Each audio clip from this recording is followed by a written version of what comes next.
Huwag kayong manisi. Meralco washes hands off na EMS. Naghugas ng kamay ang Manila Electric Co.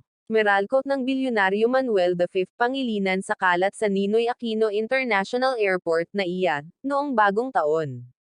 Sa isang pahayag na inilabas noong ika-1 ng Enero, sinabi ng Meralco na hindi dapat sisihin ang pagkawala ng kuryente sa Philippine Air Traffic Management Center, ATMC, na nagdulot ng pagkaantala ng flight at paglilipat ng mga domestic at international flights.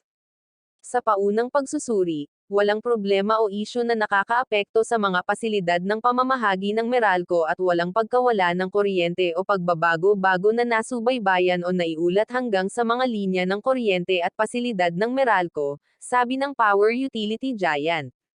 Sinabi ng Meralco na mahigpit silang nakikipag-ugnayan sa pamunuan ng NAIA hinggil sa sitwasyon.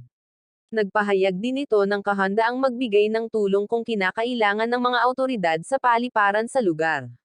Sinabi ng Manila International Airport Authority na ang mga flight papunta at mula sa Maynila ay naka-hold dahil sa mga teknikal na issue sa air navigation facilities ng Civil Aviation Authority of the Philippines.